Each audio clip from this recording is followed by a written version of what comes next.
आइए थल सेना के सब जवानों से बात करते हैं। जय हिंद सर। मैं brigadier Ashwini Nayyar, deputy GOC 23 infantry div. हमारा कॉलम 10 ऑफिसर्स, 9 जेसीओस, 97 ओआर। हम सुबह 4 बजे 11 अप्रैल को घटनास्थल पर पहुंचे। पहुंचते ही डिस्ट्रिक्ट एडमिनिस्ट्रेशन, डीसी साहब, एसपी साहब ने हमारे कॉलम को ब्रीफिंग दी कि इस समय 12 ट्रॉलीज में 48 नागरिक फंसे हुए हैं। हमने तुरंत उसी समय मेंटेनेंस ट्रॉली के जरिए सभी ट्रॉलीज की रैकी की। दूसरी रैकी सुबह होने के बाद 6:30 बजे की गई। फिर हमने सभी एजेंसीज के साथ कोऑर्डिनेट करके ये प्लान बनाया कि जो पहली 4 ट्रॉलीज हैं उनकी हाइट लगभग 150 से 200 फीट थी। तो हमने ये प्लान बनाया कि इनको हम मैनुअल इंटरवेंशन से, हमारे कमांडोज और हमारे घातक, इनको हम वापस निकालेंगे। और बाकी जो 8 ट्रॉलीज हैं जो कि 600 से 2000 फीट की हाइट पर थी, उनको भारतीय वायुसेना उनको विंचिंग ऑपरेशन से निकालेगी। इसके लिए हमारे घातक जाबाज जो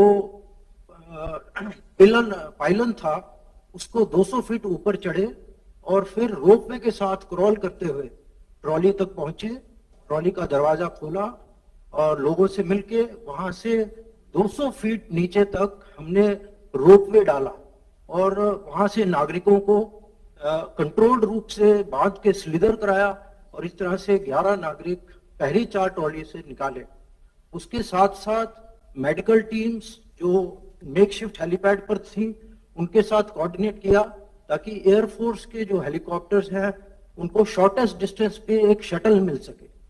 और सभी एजेंसीज ने, ITBP, air force, army, NDRF, local administration, सभी ने मिलकर इसको एक बहुत ही कोऑर्डिनेटेड ढंग से इस ऑपरेशन को अंजाम दिया।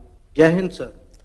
ये बहुत ही अच्छी बात है कि आप सभी ने तेजी से काम किया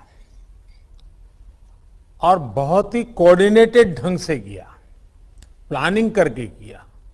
और मुझे बराबर है, जब पहले दिन शाम को ही खबर आई, फिर ये खबर आई कि भाई हेलीकॉप्टर ले जाना कठिन है क्योंकि हेलीकॉप्टर का वाइब्रेशन है, उसकी जो हवा है उसी से कहीं तार हिलने लग जाए, ट्रॉली में से लोग कहीं बाहर गिरने लग जाएं, तो हेलीकॉप्टर ले जाना के वो भी चिंता का विषय था। रात भर तो उसी की चर्चा चलती रही।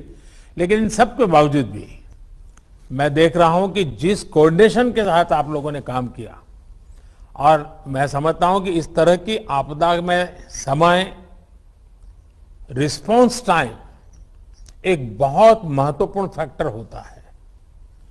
आपकी तेजी ही ऐसे ऑपरेशन की सफलता या विफलता तय करती है।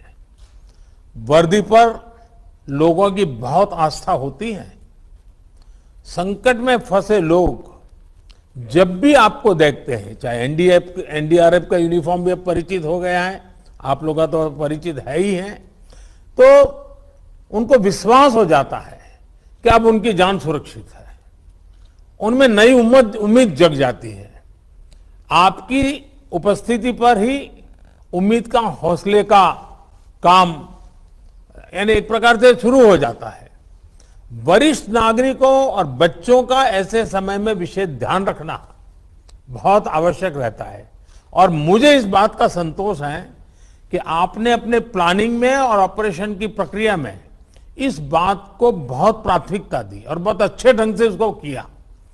आपकी ट्रेनिंग भी बहुत बेहतरीन है। एक प्रकार से इस फील्ड में पता चल गया कि कितनी बढ़िया ट्रेनिंग आपकी है और आप कितने साहसिक हैं और किस प्रकार से आप अपने आप को खपा देने के लिए तैयार होते हैं। हर अनुभव के साथ हम लोग भी देखते हैं कि आप लोग अपने आप को सशक्त करते जा रहे हैं।